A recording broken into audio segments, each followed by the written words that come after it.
Going live once again to discuss what's been happening in the current news cycle here going on with Alex Pretti.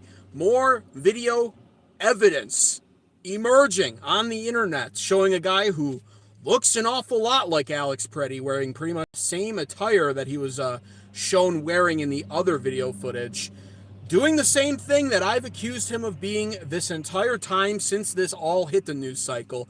That, of course, being a primary agitator and actual resistance against law enforcement. This is what Alex Pretti was. And this new video footage that emerged showing him having prior issues with law enforcement, apparently spitting on federal law enforcement agents, spitting at them, on them, and then as they're driving away, carrying on and kicking out what appears to, he kicked out a taillight from one of their vehicles, vandalizing their property, destroying it ultimately, spitting on agents, and all of this appears to have taken place about 1 week prior to his fateful end, where he would basically repeat the same agitative methods and ultimately pay the ultimate price for it. And on this channel, you already know my opinion on that. Rightfully so. This was reasonable force used against Alex Pretti in this situation, and he did get what ultimately he deserved. He threw himself into these hands, into this scenario, and he paid the price for it. And this footage, I watched this footage, it's going all over the internet right now, and it just proves what I've been saying correct. And what it proves even more, in my opinion, is that there's very likely a possibility that Alex Pretti was involved in Signal group chat threads that we now know exist, which are heavily organized, and they're organized in a way that is meant to impede law enforcement, harass ICE agents and Border Patrol agents, and ultimately stop them from doing their job.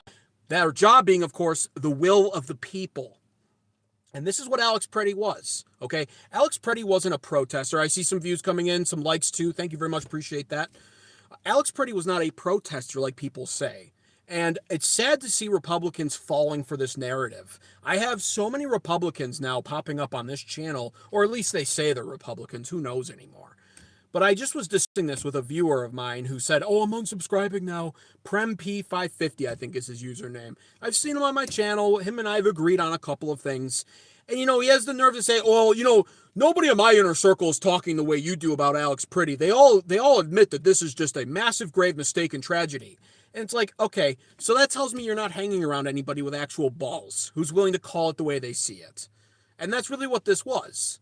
All this was just an agitator who decided to be the utmost stupid possible person you could be, deciding to strap a gun to his leg, deciding to show up and impede law enforcement, harass them all over town, and this new video footage emerging of him spitting on the ICE agents, kicking out their taillights, happened a week prior. So he's been doing this. And I wrote down stuff right here. This is all of the new information emerging on this guy. We now know all of these things happening because of this. First and foremost, Alex Pretti wasn't carrying the gun legally. And it's so funny to me that these liberals now want to talk about how it was his constitutional right. He has a right to carry that sidearm. Since when did liberals ever advocate for conceal and carry? Since when have liberals ever been 2A friendly, pro Second Amendment? I've never seen that in my life up until Alex Pretti. But that's what they're doing now. It's so funny to watch that play out that way. And they're trying to spin the narrative, of course, and they're saying, well, look at these hypocritical conservatives out here who are talking about how he shouldn't have been strapped. It's like, no, that's not what we're saying. Alex Pretti had every right to be strapped. But when you're strapped, when you're carrying a sidearm, you, believe it or not, actually take upon yourself more responsibilities, not less. You don't just get to act however you want when you're carrying lethal force on your leg. You actually have to be more cautious. You actually have to show more restraint. When you're carrying a sidearm, you don't go to bars and get drunk and get into fights anymore. That's how you go to jail.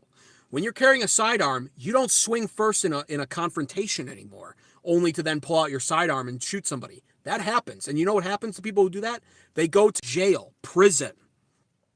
You definitely don't get to be Alex Pretti and carry a sidearm that's loaded with extra clips in your pocket on your person and then impede law enforcement.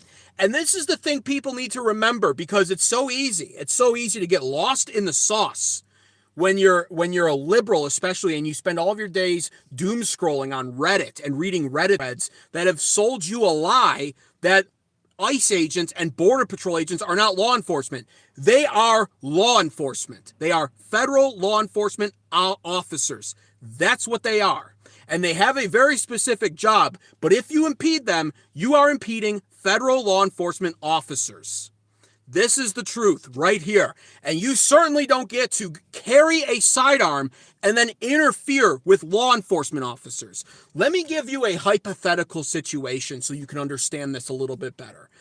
Let's say, and I know for some liberals this will be actually hard to visualize this because you just don't have enough testosterone to be in this situation to begin with where you're carrying a gun, right? Guns, the sound of a gun to precious liberal princess men gives them PTSD. They can't handle it. So, but let's imagine, try to imagine anyway. You're carrying a sidearm and you see a cop pull over somebody on a traffic stop. Do you get out of your car, behind the cop's car, get out of your car with a sidearm on your leg and start screaming at the officers and get up in their face and record them with your cell phone while they're conducting a traffic stop while you're armed? No, you don't do that. And you know what would happen if you did do that? You would get Alex Pretti'd, very likely. That would be the worst case scenario. The best case scenario is you're getting arrested. You're getting arrested. It's not lawful behavior. Yeah, Kyle Rittenhouse, exactly. Who is that? Jamama Mama. I was going to bring him up a little bit later. And this is something right here, by the way, that people always cite. Stop spamming, though. Stop spamming, Jamama Mama, please. This is something that people always ignore in these circumstances, right? The liberals now are all of a sudden perfectly okay with Alex Pretti strapping a sidearm to his leg and stopping federal law enforcement agents. But where were these liberals when Kyle Rittenhouse was on trial for doing pretty much the same thing, showing up to a protest with a loaded gun? They weren't saying the same stuff back then, were they? In fact, they were complaining and they were saying this is premeditated. Kyle Rittenhouse knew he was going to do this. He's a murderer. And the people, by the way, that Kyle Rittenhouse turned out to kill were disgusting pedophiles. But this is what it is to be a modern day liberal. You defend the worst of the worst, all off of principles and virtues that nobody else gives a flying motherfuck about. And that's what they were doing back during Kyle Rittenhouse. But now that the script has flipped, and now that it's a liberal, it's one of their own, a radical liberal leftist does it. Now he had a right to carry that sidearm on him. He had a right to protest law enforcement. They executed him. And it's just so ridiculous. It's so ass backwards. Bro is cooking. Thank you, VBGCB. Thank you, man. Appreciate you. Be sure to subscribe to this channel right now if you agree with this messaging. I'm forming an American Advocates Coalition here on YouTube. Be sure to like the stream too, please, also, if you'd be so kind. It truly helps perform well in the algorithm. I'm forming an American Advocates Coalition here. I am sick and tired of the lack of common sense across all boards. And we're seeing this with Republicans. We are seeing Republicans soften their stance, just like I said at the beginning of the stream. I have viewers on my YouTube channel commenting under my videos, "Oh, bro, I got to unsubscribe." Well, first of all, can you imagine what kind of a guy, what kind of a man goes online and says to somebody he's watching, a viewer of, "This is where I unsubscribe now. Okay, you're just way too out there for me." And I mean, your stance is just, it's sickening. I have never in my life uttered those words, ever. I don't announce my departure. I don't tell people how I feel about their content. I argue rationally. But here are some soft Republicans. They're probably boomers. You know, they grew up in the free love era. And here they are. They're saying, "Oh, man, I can't believe you have this stance on Alex Pretti. I can't believe you'd say it's not a tragedy. I can't believe you're justifying this." It's like, are we watching the same footage out there? Are we? Did you not see what I saw? I saw a guy literally, yes, he was recording as is his right. And if he had been recording on the sidewalk at a safe distance away from the ICE agents, away from the Border Patrol agents, had he just done that, there shouldn't have been a big problem. But instead, he decided to carry a loaded firearm with him to a protest where there's a possibility of it turning into a riot, violence occurring. This is not something that's new to anybody. We've been dealing with this all last year. And he witnesses them push a lady. So he goes to try to impede law enforcement. It doesn't matter what, by the way, controversial take here. It doesn't matter what you see law enforcement do as a citizen, a private citizen, even if you think they're doing something wrong. It's never in your best interest, especially if you're carrying a fucking gun, to run up to them and impede them in their duties. Record them. I'm all for that. record them. And use that footage, give it to the person's lawyer, turn it in, duplicate, make a copy of it, turn it into the city. Do what you need to do. Become an activist at that point, by all means. But you cannot just run out into the middle of the street while you're carrying a gun and block them and try to stop them from performing their duties, even if you think they're wrong, even if they're wrong. This is how it works. Any lawyer will give you that advice. There's not a single lawyer out there who would literally say, yes, please start carrying a gun. And if you see law enforcement do something that you don't agree with, jump in the middle of it. And then when they try to detain you, make sure you resist arrest while you're holding a black phone and carrying a gun. No lawyer will ever tell you that. None. Your family is embarrassed by you. Alex Pretti's family is embarrassed by him, actually. There's some rumors out there. They were talking about how, this is a rumor, of course, but they were talking about how he had adopted radical political views. This guy, I wanted to get into this too. This is what we're learning about this guy. He was divorced already from his wife for the past 2 years. She divorced him 2 years ago. She left this is how you know he's a psychopath. And this is speculation, granted, on the divorce, but this is how you know, okay? If a woman divorces you, that's America at this point. It is what it is, hoes be hoes. But if a woman divorces you and she leaves the fucking state, she moves across county lines, she leaves the area entirely, that's not a good sign. And she cited the fact that she wasn't surprised. She was surprised at the fact that he got violent, according to her, but she wasn't, this has been a rumored report, according to what she said. She wasn't shocked at this either, because she said that his views have been getting more and more radical. This is what liberalism does. And today I'm going to be talking later on in the stream about the color revolution. And that's not a term many people are familiar with, and it's a shame because that's what's happening right now. This is a political tactic we've seen unfold in many different countries, the color revolution, and it works so well, and it galvanizes the liberals so well. And that's what Alex Pretti ultimately was. I hate to use the term victim, but that's kind of what he became the victim of. And so that's what I wanted to talk about here. Kyle Rittenhouse, liberals didn't care. Liberals didn't defend his right to carry a gun, and they were bothered deeply at the fact that Kyle Rittenhouse brought a gun to a protest. Now, shoes on the other foot, Alex Pretti did nothing wrong, according to them, and it's just not true. And, what you have to understand when it comes to law enforcement, what you have to understand is it's not about what's correct, and that's what you're seeing people talk about a lot on here. What's correct? What was correct here? Well, it doesn't matter. When you're in the heat of the moment, the reason why law enforcement gets the immunity that they get is because when you're in the heat of the moment, this is not something most people will ever understand. But when you're in the heat of the moment, things happen fast. They happen very fast. We're talking, this whole incident occurred in less than 30 seconds. And from the time that the gun was discovered on Alex Pretti to the time it was called out to the time that they shot him, I mean, that's happening in just a handful of 5-6 seconds. It's fast. There's not enough time to be as organized more. And whose fault ultimately is it at that point? It's Alex Pretti's. And the law enforcement officers acted reasonably. You have to understand this. When you're in law enforcement, when you're in any form of security or any organized security, law enforcement, etc., it's you versus them. That's what that is. And there's an understanding here that things can get violent. And if they get violent, you need to do what you need to do to save your own life. That's what it is. And so that's why it's reasonable force. That's why there's immunity oftentimes in these cases. And Alex Pretti, it's not a tragedy. Renee Good, not a tragedy. These people could have stayed home. They decided as white people living in a state that's been overrun by Somalians and Somali fraud. These people are actually victims. If they paid their taxes in that state, they're actually victims to the people they're defending. This is the ass backwardness of liberalism. But for some reason, these white virtue signaling liberals decided, you know what?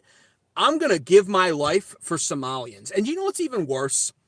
These two people die, right? And I don't care. But they die.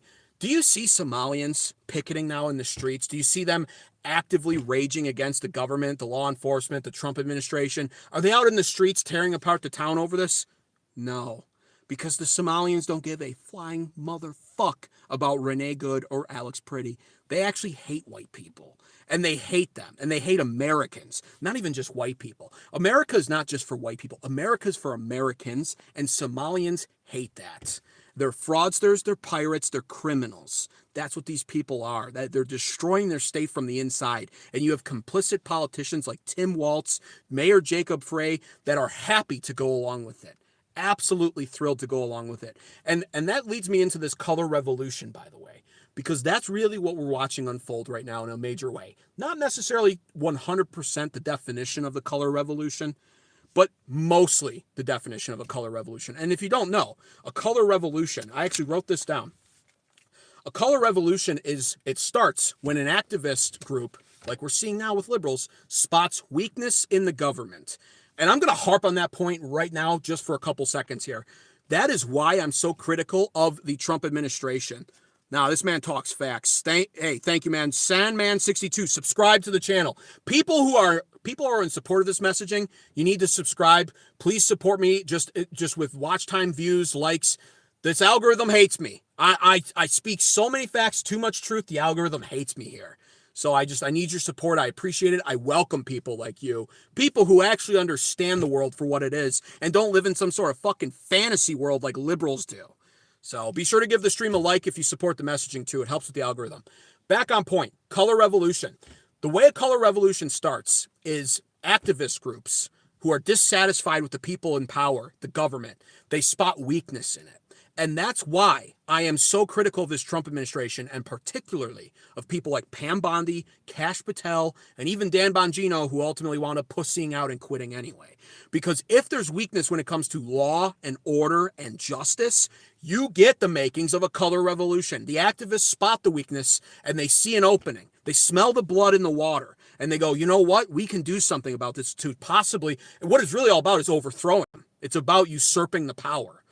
And this is why it's so important. You got to have a heavier hand than what the Trump administration does. So they spot the weakness. They then seize control of the messaging and the narrative. They put out the rhetoric of corruption and of the ICE agents being Gestapo, of the poor people who are being deported here who were actually American citizens. It's all false or mostly false. They're false comparisons, false analogies, and mostly false reporting. You get like one or two isolated incidents and they blow that up and they say, see, this is happening. You're next. They want people like me who look like me to think that ICE one day could knock on my door and deport me. When I was born to parents who were born here, to parents, my grandparents, who were also born here. I'm American through and through. I live my life day in and day out, not worrying ever about being deported by ICE, not worrying ever, by the way, about being somebody like Renee Good, mainly because I don't lick ditches, and also because I don't block law enforcement with my vehicles, and then nearly run one over as I'm trying to escape them. Nor am I worried about being Alex Pretti. Yes, I love the Second Amendment. I love it. But I would never in a million years consider impeding law enforcement in their duties while I'm strapped. That is moronic. But the color revolution, they prey on people who are susceptible to such ideas. And the color revolution is activists that prey on people like that, and they say, you could be next. You could be next. This administration is evil. We have to do something about it. And it's so easy. It is so easy for them to do it when they already control the mainstream media, which is why social media has become more important than ever, and independent journalists are more important than ever, because we at least get the truth out there for you to make the right decisions for yourself when you're doing research. The problem now also is liberals don't do research. They read headlines, they react emotionally, and then they go off the wall. And that's what this is. It's a color revolution. And so what I have next here, after they have control of the messaging, they pump out their harmful rhetoric and narratives. They spot the weakness in the government, which it's there. The Trump DOJ is so pathetic. It's the worst DOJ I think I've ever lived through. It's the most ineffective I think I've ever seen. And once all that's spotted, the rhetoric riles up the extremists who then decide we need to protest this. And protesting it's a constitutional right. And so it starts with the protesting. But what happens is the rhetoric, the violent narratives and rhetoric that ramps them up, turns the protests into violent acts, riots. The riots lead to violence. And when you have the riots that turn into violence, violence leads to tragedy. And this is where the color revolution just starts to kick off. Because when you get the tragedy, the activists who planned all of this were counting on the tragedy. They want the violence. They want the tragedy because they weaponize the tragedy to further radicalize the people who are falling prey to the rhetoric and narratives. And it just spirals down from there. And eventually, you can usurp entire governments by doing this if you galvanize enough people into buying into the rhetoric. And the rhetoric becomes easier to believe the more violence and tragedy that occurs, which is why we're starting to see some Republicans literally denounce this incident. And they say this was tragic. We need to ease up off the throttle now with ICE. If they're going to lead to this, they're not well trained. It's going to lead to these circumstances. They need to go easier. And that's not it at all. That's not what we voted for originally. We voted for mass deportations to occur, and we voted for all of them to be deported. But now you can see the administration already backing down. Midterms are coming up. They're worried. Republicans want to win the House this year. They want to maintain control. They're not going to. It's just a historical pattern. It would be a miracle if they did. But they're so concerned about the midterms now and how this immigration policy and these tragedies with Alex Pretti and Renee Good are playing out and how it looks, that now they're backing down. Now it's gone from deporting all of them to just deporting the worst of the worst. So we're seeing the color revolution work. And this is how you have liberals as a minority party. You have liberals who have these Democrat politicians have no control right now. Understand this. They don't control anything. The Supreme Court, the Senate, the Congress, the executive, it's all Republicans. And yet somehow the Republicans are the ones playing defense right now. That's how color revolution works. It weaponizes harmful rhetoric and violent narratives to galvanize their voter base that's easily gaslit. These are low IQ, emotionally driven liberals that fall for this shit. But they fall for it every single time. And the Democrat politicians who are a minority party, they count on it. They prey on these people. And it's, hey, this is not to exonerate liberals that do this shit, that agitate like this. They're not off the hook at all. You're ultimately responsible for yourself. But this is how it plays out. And all they have to do is galvanize them enough to get them out in the streets. You further compound this when you get George Soros-like people who are very likely paying at least some of these people, right? Like Alex Pretti, it's a rumor, that he quit his job 2 months ago. I think that's been confirmed as false. But ultimately, if you have George Soros paying people $150, $200 a day, you're a full-time agitator. So, and it's like, that's how this happens. People are out there more and more. The more you have protesters out there, the more you have people agitating law enforcement, the higher the chances of violence occurring. Violence leads to tragedy. Tragedy is then weaponized by the people who are activists trying to usurp the government. This is the cycle here, and it just works every single time, and it's so beyond frustrating. The cure to it, by the way, is stricter law enforcement policies, a heavier hammer of justice, and consequences. And that's why I harp on this Trump administration so much. Republicans get mad at me all the time for that. They say, you know what, don't criticize this administration. No, we need to criticize them. They need to hear it. They need to get off their asses. Kash Patel needs to be doing something. Why aren't the signal chat group leaders who created these signal chat groups where they can somehow run the license plates of ICE vehicles and ICE agents? They can run their plates to find out their identities and find out if they're actually ICE. That to me tells me there's moles in the Department of Homeland Security and in state and local law enforcement branches. Where's Kash Patel? He's on podcasts with his girlfriend, who's Jewish but masquerades as a country singer. Where's he? Where's Pam Bondi? No deep state arrests. No deep state. We're coming up on 1 year since these people were put in their positions. No deep state arrests. This is the problem. This is a color revolution. I'll take a look at some comments now before I finish up my other points here. Let me take a look. Criticize the Trump administration, DOJ, and FBI for not bringing these corrupt politicians and bureaucrats to justice. Absolutely. Gerald 2074. Absolutely. 100% agreed. By the way, be sure to subscribe right now to American Advocates if you are a red-blooded, patriotic American who loves America, puts America first, and wants to see America restored to all of its glory. If your hair is blue, you're 400 pounds overweight, so you have to grease yourself up to fit in and out of your bathtub, you have gross tattoos all over, you have a nose ring, you don't know what gender you are this morning, then please dislike this stream. Block this channel and never come back. It's not for you. MAGA is so gullible. They are gullible. I'm not MAGA. I voted for Trump, but I'm not MAGA. MAGA is cultish. It just is.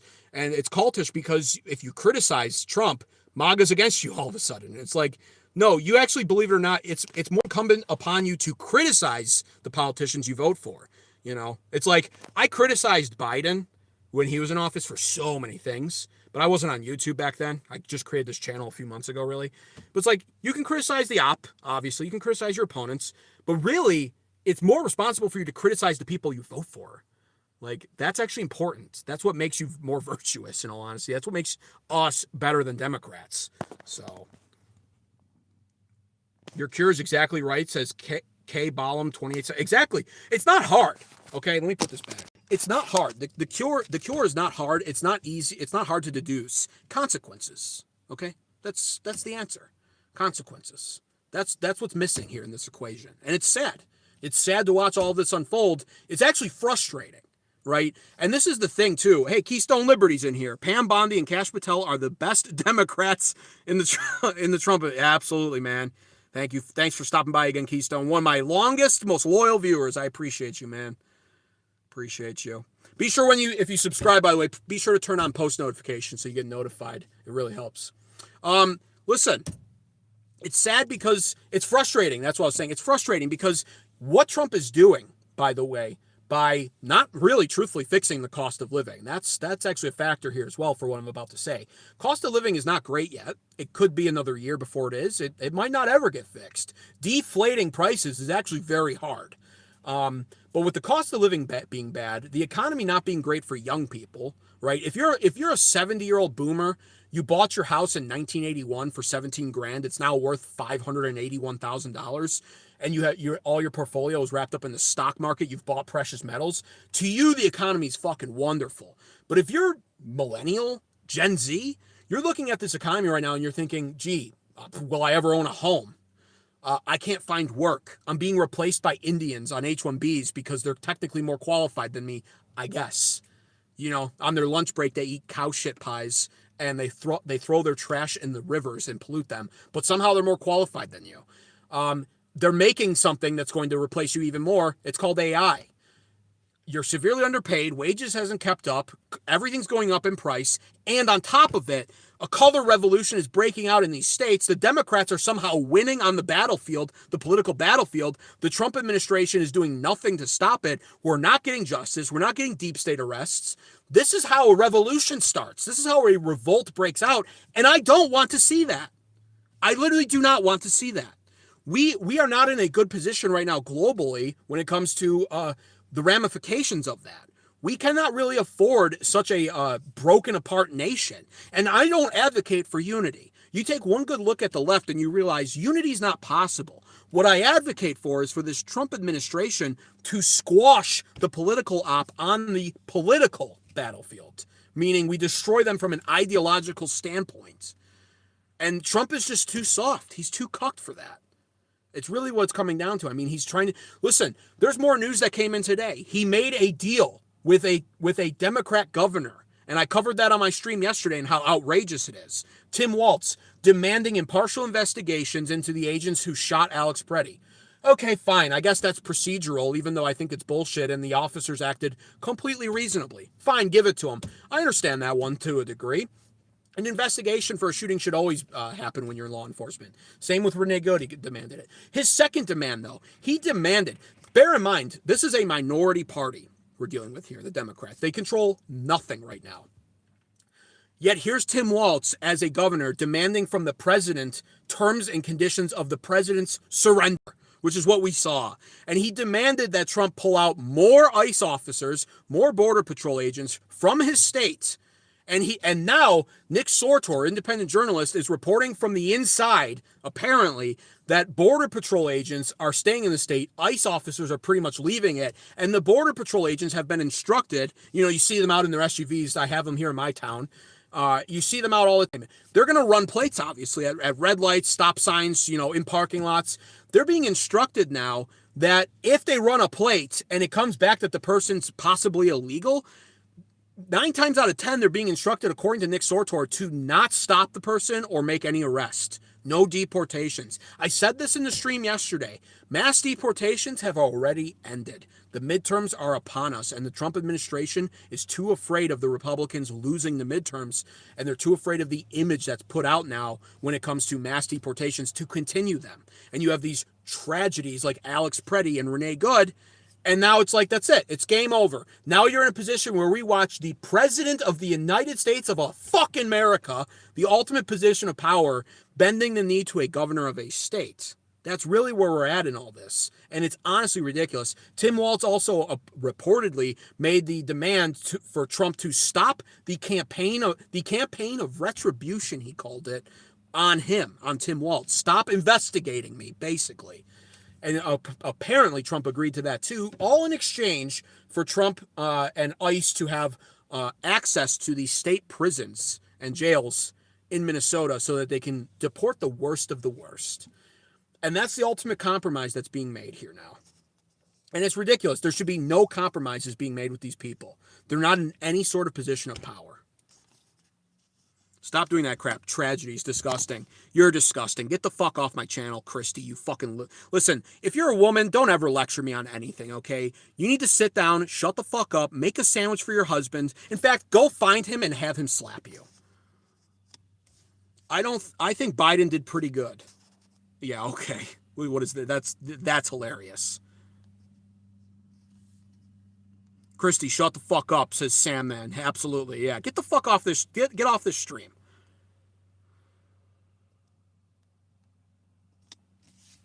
Okay. Let me see if there's any other chats here. You sit when you pee, dude. Hey, it's for the health of my prostate, okay? Don't judge me.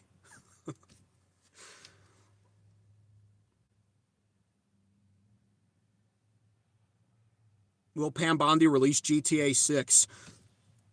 Maybe. That would be the only way she could save her political career at this point. This is mindless brain rots. Thanks. Appreciate that. Coming from a liberal, that means a whole lot. Simon says everybody stand and the home of the Braves play ball. Relax, bro. You're too emotional. It's called charisma and passion. Something you're probably sorely lacking. Probably because you're on a bunch of SSRIs, you depressed motherfucker. It's about morals. It's about morals. Time to move out of your mom's basement. I live alone. I live completely alone. Well, not for long though, because I'm an incel. I live alone. But my Elon Musk sex robot that I've been saving my virginity for, it's arriving in the mail. So soon I won't be living alone. Well, I'm in my car now, yeah. This is called my mobile office. We live in a republic, broski. The states are supposed to have more power than the federal government. Yeah, well, guess what? The states are also bound by federal law still. And federal law, who said that? The Drake Lowe.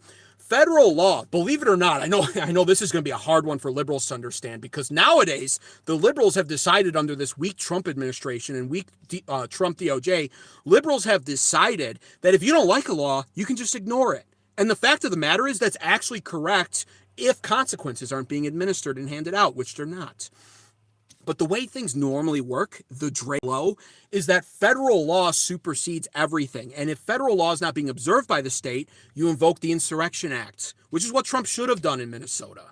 Tim Walz and Jacob Frey were instructing police to not help federal law enforcement agents. And in some cases, Jacob Frey is on video floating the idea that law enforcement should be impeding ICE because it's the Gestapo. That's the Insurrection Act time and time again. That should have been invoked right then and there. We've seen this play out historically throughout our American history as it is. And federal law, immigration is federal law, believe it or not. You know, there's all these weird narratives out there. ICE isn't law enforcement. That's false. Border Patrol is not law enforcement. That's false. Illegal immigrants aren't illegal because they didn't commit any crime. That's false. It may only be a misdemeanor and it may be handled civilly, but it is still actually a crime. And immigration policy is federal law. States are bound by federal law. They don't get to just ignore federal laws. End of story. And so, yeah, you might be mad that I'm talking about the state prison thing and how Trump had to make the deal. He shouldn't have had to. The state prisons are literally The state prisons themselves, I won't say this about. The politicians who have instructed their state prisons to not allow ICE in them to round up and eventually deport the illegal immigrants who are in those prisons. Which, by the way, why the fuck are they in the prisons to begin with if the liberal narrative about illegal immigrants is true? They don't commit violent crimes. They're actually way better than American citizens on that. Fucking bullshit. But if they're hiding, if the politicians in that state have instructed those prisons to not allow ICE in to round up illegal immigrants, all bound under federal law, then the politicians should be tried for treason. It's super easy. But the Trump administration doesn't have any balls. In fact, they had balls for about 3 months. It was wonderful. I created the channel back in the first few months of the administration. But now it's like those balls, they were shrinking all year. And now they've tucked them away because the midterms are here. So we got to play nice. And it's just horseshit. It's just horseshit. Oh, yeah, treason. Treason, Dan Freeze. Absolutely, treason. And that's just, we don't pursue treason charges anymore in this country. We've gotten so soft as an empire. But 220 years ago, 230, 240 years ago, Tim Walz, ask Grok what Tim Walz's fate would have been 240 years ago if he had changed out his state flag to resemble the Somali flag more, if he had instructed his law enforcement agents to not cooperate with ICE, if he had not removed sanctuary city status, which wouldn't even have been a thing back then, if he was actively protecting foreign invaders, which is what illegal immigrants are. What do you think his fate would have been 240 years ago with our founding fathers all around him? Do you really think they would have been championing Tim Walz? The answer is no. In fact, his fate, I won't even say it because I don't want it to be misconstrued that I'm advocating for that, but it's not hard to understand. You just need to read about American history. That's all. Most of you people don't even read. Most of you people don't know history. You only read headlines. I'll give you a pass. Thanks. What about Bill Clinton? What about him? I'm proud of you. You are a good man, says Kimberly. Thank you. Yes, I try to be. That's why I'm on here. We need more good men speaking up. We need more strong men speaking up. That's why I'm here. Have you been drinking? Yes, that reminds me.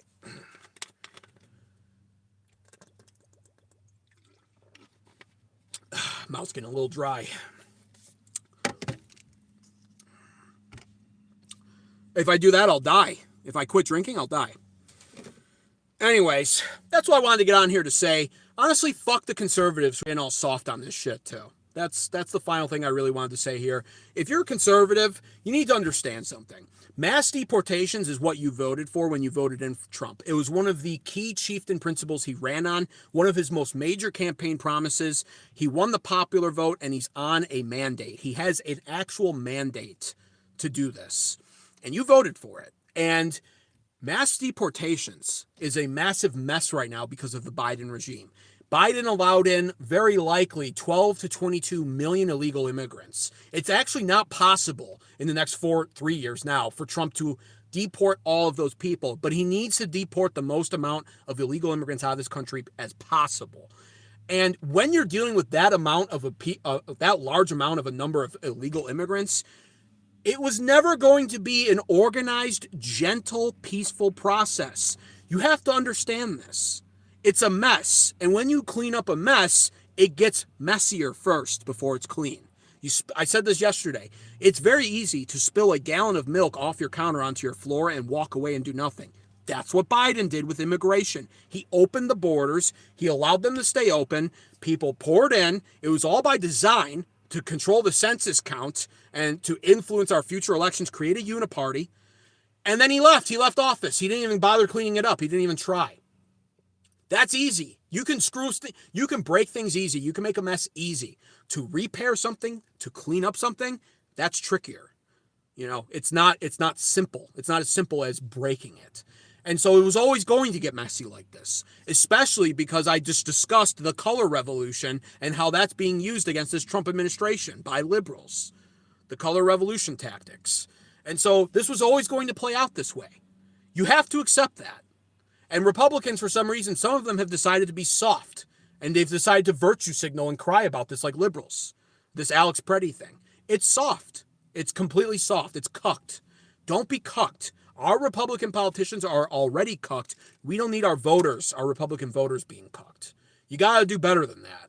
You know, Alex Pretti he ultimately got the fate that he signed up for by deciding to act the way that he did. That new video footage that I talked about at the beginning of the stream proves what I've been saying about him from the start of this channel. He was not a protester. A protester makes a picket sign and screams outside of a government official building on a sidewalk and voices his displeasure. And they do it in large enough numbers, and it gets the government's attention, who then might decide to change the policies. That's what a legal protest is. A legal protest is not becoming a member of a signal group, which I'm not saying Alex Pretti was, but he could have been and probably likely was.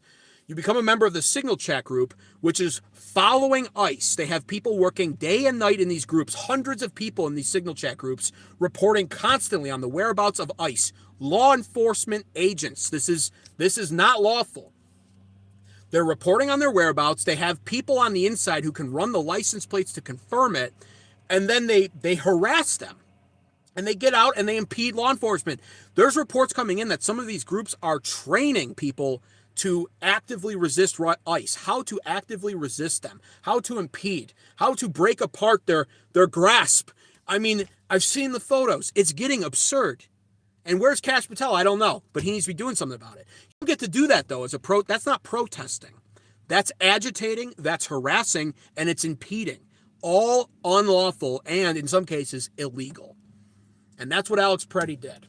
And if you're a Republican and you can't see that, if you're a Republican and for some reason you voted for Trump and mass deportations and you thought in a fantasy world that meant that every illegal immigrant would say, shucks, Trump won. Looks like I need to form an organized single file line now to ICE and Border Patrol and turn myself in to be deported. If you thought it was going to go that way, if you thought these people who made it into this country, by the way, which all the liberals say has never been great, is not a great place, yet everybody across the world wants to fucking live here. If you thought for 1 second as a Republican, especially who should know better, that these people would have done that, oh shucks, Trump won, I guess I'll turn myself in and get deported now, without resisting or hiding or turning violent even, you are a fool. You're an absolute fool. That's what you are. And I see the comments on my YouTube videos on my channel. Be sure to subscribe to this channel, by the way, if you agree with this messaging. Be sure to give the stream a like. Turn on post notifications. Be there when I post. Give me the watch time. Leave the comments. It helps the channel. If you're one of those Republicans, though, that I've been seeing multiple of them over the past few days, telling me they can't believe I'm saying what I'm saying about Alex Pretti, man, you are a fool. You are delusional. Cleaning up a mess is never pretty at first. All that matters, though, is the end result. The end result is we have to deport these people. We have to deport all of them. As many as possible under this Trump administration. That's what the end result needs to be. And you're never going to get 100% compliance. We'd be lucky to get 10% compliance out of these people. We've heard about the self-deportations, and some of them have been responsible and have taken Trump up on that. But what did you expect? Most of them are not going to do that, and some of them are going to get violent in their resistance. And worse yet, the color revolution, you have white people in Minnesota that fall for this because they're liberal and they're emotionally led. That's the worst part, in all honesty. So it was always going to play out this way. I don't know what people expected. I'm going to take a look at some comments here. Dude, your party is a flock of sheep. GOP approval is in the GOP.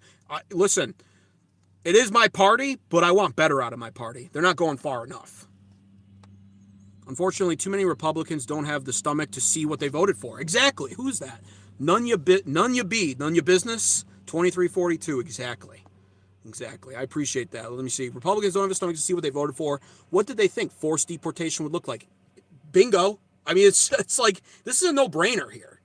But somehow people are surprised that it unfolds this way. It's like, since when has the Liberal Party ever been peaceful? The Summer of Love, the George Floyd riots, BLM. What else did these people think the liberals were going to do? Did they think that they were going to go on Blue Sky and make one post about it and then make a Reddit thread and bitch and moan? It's like these people have a proven track record of being absolutely disgusting, subhuman animals. That's what many of these liberals are that take to the streets like this. They burn down their own villages and towns I mean, these are not rational people, and it's always going to be like this. And the way to stop it is for the DOJ to get a grip, find their balls, and go hard. Squash the rebellion. Insurrection. I'm talking insurrection. Okay, I'm talking this. Politicians, these Democrat politicians who are leading the charge on this, Tim Walz, you don't want to lift your sanctuary city status. You don't want to let ICE into the prisons to round up the worst of the worst. You're protecting illegal immigrants. You're instructing your law enforcement to not aid federal agents. Okay, fine. Insurrection Act, bitch. Flood the street with 20,000 National Guard soldiers. Have them patrol day and night up and down the streets. Then impose martial law. Establish a curfew, right? Curfew, 9 p.m. in your house or else. Once they're in the house, ICE agents, backed by National Guard soldiers, go door to door, and you ask for papers. And you find out who's illegal, and if they're illegal, you deport them. That's how you respond to this. You must multiply the force you're being met with. The force that Trump's being met with is not being multiplied. He's backing down. It's unacceptable. We're surging, says Elite Gaming. What's a liberal, says Chris Messina. You don't want to know, trust me. America first, Ingrid Funk, hell yeah. They will never leer, says JMK 57.6. That's why I'm here, JMK. I'm forming the Leering Center. This is the Leering Center. This is the Leering Center. And I only say that because I totally respect Somalians. I totally respect them. I mean, they do a lot with that 67 IQ. You got to hand it to them. I mean, they're inbred. They have a 67 to 85 IQ average, but they've defrauded the government of Minnesota by billions of dollars. Actual props. Actual props. It's disgusting. I want to see them literally deported. Every Somalian, by the way, every Somalian should be pretty much deported at this point, with maybe a few exceptions. It's like most of these people should have their citizenship revoked, and they should have their assets seized, and they should be sent back to Somalia with nothing but the clothing on their back. Ilhan Omar especially being one of the primary examples of that.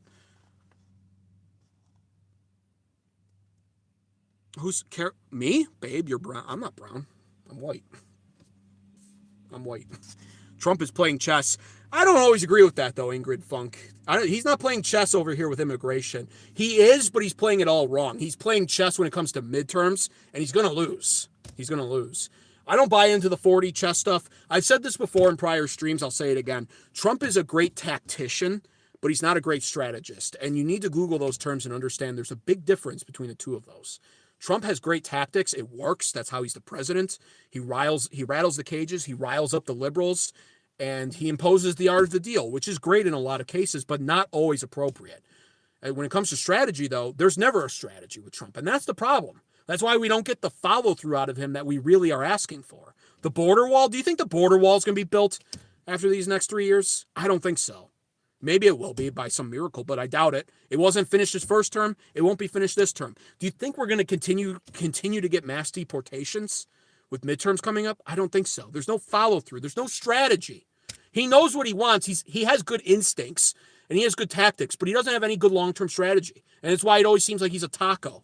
Trump always chickens out. Because 25% of the time he does actually chicken out. He has to change because he doesn't go into anything with a long-term strategy. That's his major weakness. That, and he always manages to surround himself with the worst fucking people. The worst. Stephen Miller, president? I don't know. I'm not sure about that guy. Sometimes I like him. If you want change, maybe do something other than bitching in your car. I am, trust me. I am. I'm working on a lot of stuff in my personal life. Things will be different when the millennial generation seizes power. And by the way, Gen Z are the real savages. Some millennials are cooked, right? Like I'm a young millennial, so I'm on the youngest possible end of the millennium spectrum here. But like older millennials, they're kind of cooked. A lot of them, they're like married and stuff. They're kind of like gay, and like they're like domesticated people, and they just like they don't really get it. They're unfortunately the tail end of those who bought into the boomer slop fanfic bullshit. The life, they're the ones that are like, I should pay my tax so that the Social Security goes to the boomers. Young millennials are different, and Gen Z are savages. And this political landscape is going to shift a whole lot over the next 20, 30 years. Boomers are going to continue to lose power. Gen Xers are next. They're kind of just like nobodies for the most part. But then millennials, and then, oh God, when Gen Z's in, I'm excited for that. I'm excited for those days. Things are going to change. Things are going to change in this country, hopefully for the better, and hopefully in the time frame that they need to change to save America. We'll see. It's going to be down to the wire, I think. Millennials are the worst. I'm 80. You're not, 1980. You're an Xer millennial. Millennials are not the worst. I don't actually even shit on Xers, but Xers are just like, they're like the silent generation 2.0. It's like nobody ever thinks of them. Nobody knows who they are. They just really kind of blend in like chameleons. See, now this is a boomer comment to say. This is a boomer liberal comment to say from S. Bama 111. You can't fix stupid, but the red hat sure makes them easy to identify. Yuck, yuck, yuck. Great one, dude. Great one.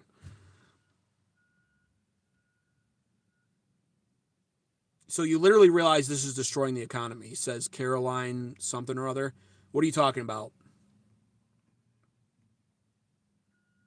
You talking about deportations? Because it does. Deportations, if we deported everybody out of this country, our GDP would tank, at least in the short and midterm.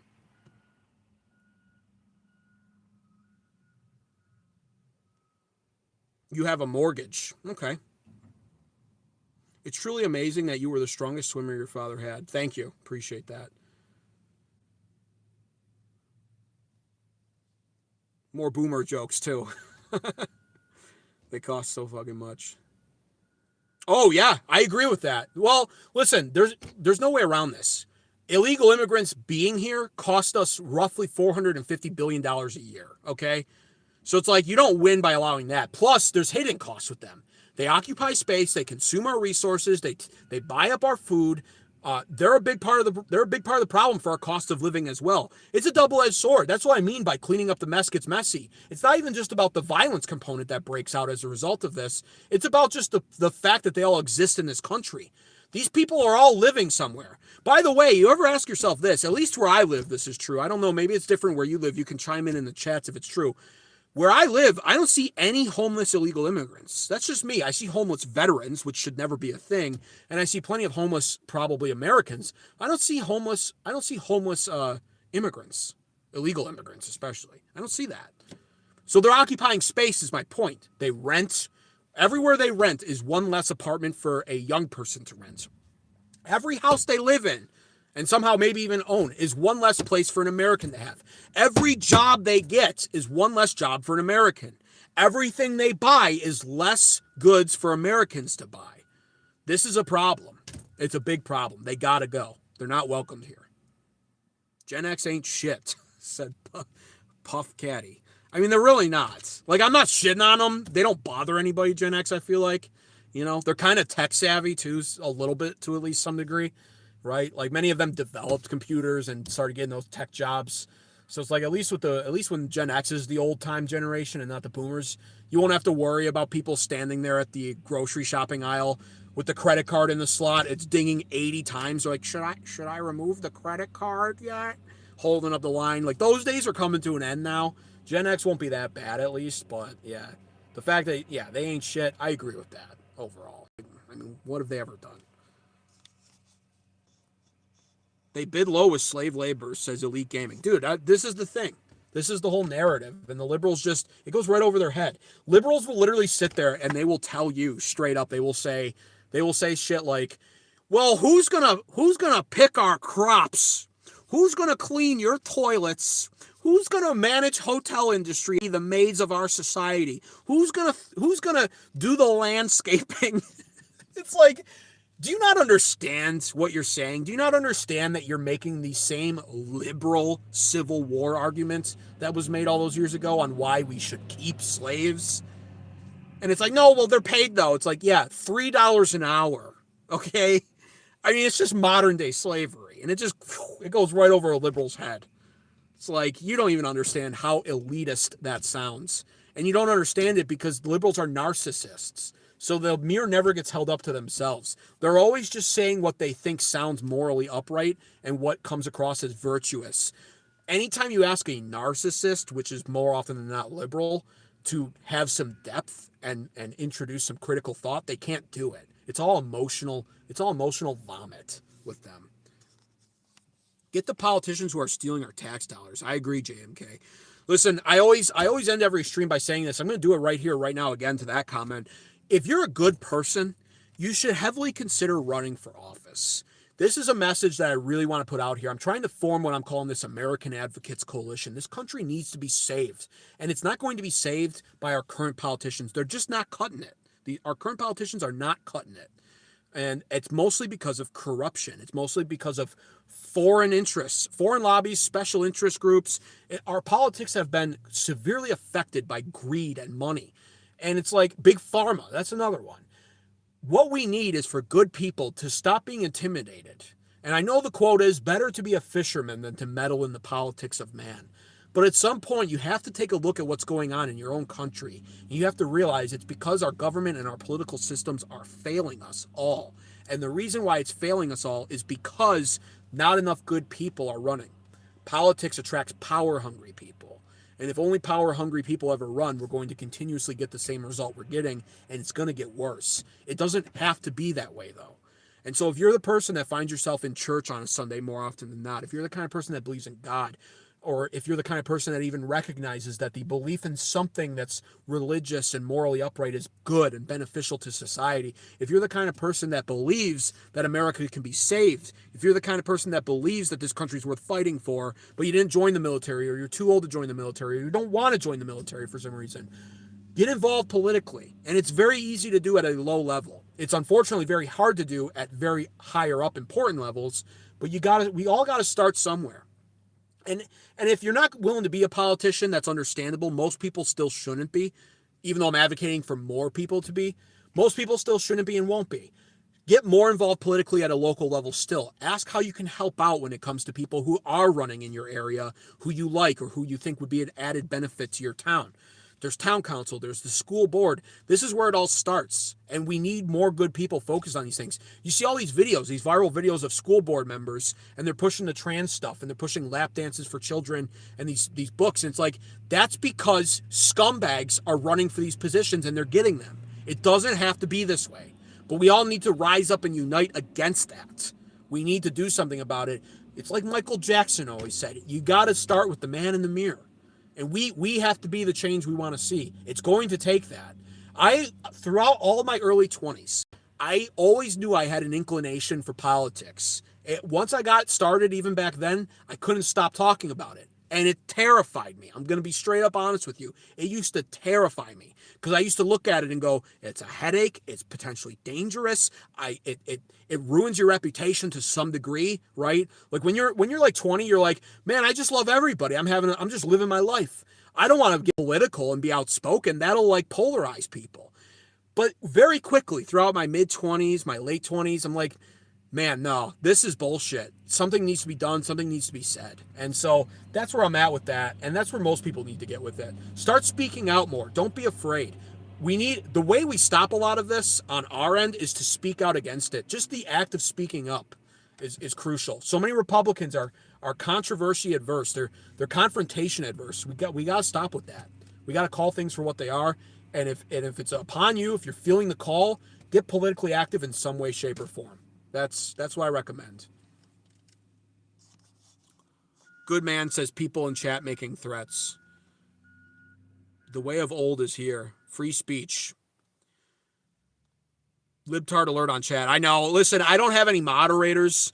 And it's not like listen, my haters are my elevators too. So it's like at some point, if I'm going off on a monologue and I see somebody spamming senselessly, I'll block them or I'll time them out.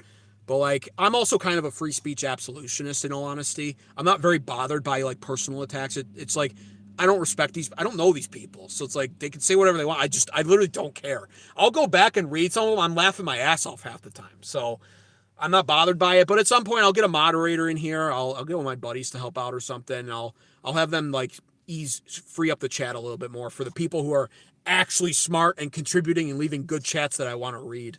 So be sure, by the way, if you're still here, be sure you haven't subscribed yet. Subscribe to this channel. Make sure post notifications are turned on. That helps out a lot. It's, on YouTube, the algorithm, it loves watch time. It loves comments. It loves likes. and they throttle the shit out of me on this channel. They really do. They hate to talk about Jesus and Christian nationalism and America can be great again. It hates all that. So yeah, if you're agreeing with what I'm saying, please support the channel. It helps out a lot.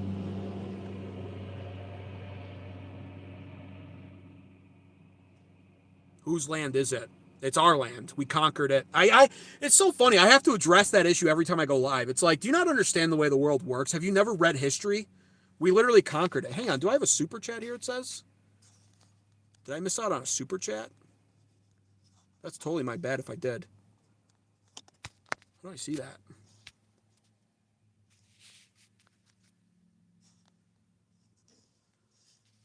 Man, I feel bad if I missed out on a super chat.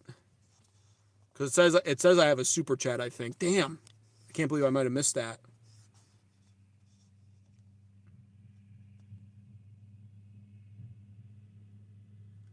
How's the cold, sir? It's kind of chilly. I got my hoodie on and everything. It's kind of chilly. I think it's like cold all over America right now, though.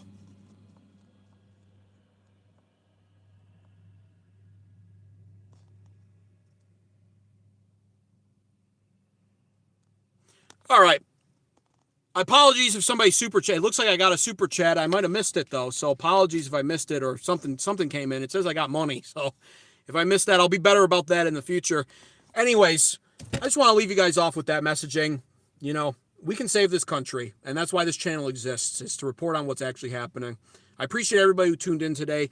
Glory to America, and God bless the USA. God bless you as well. God bless all of you. Appreciate all of you. Even my haters, they're my elevators. Keep tuning in. Keep chatting. It helps out a lot.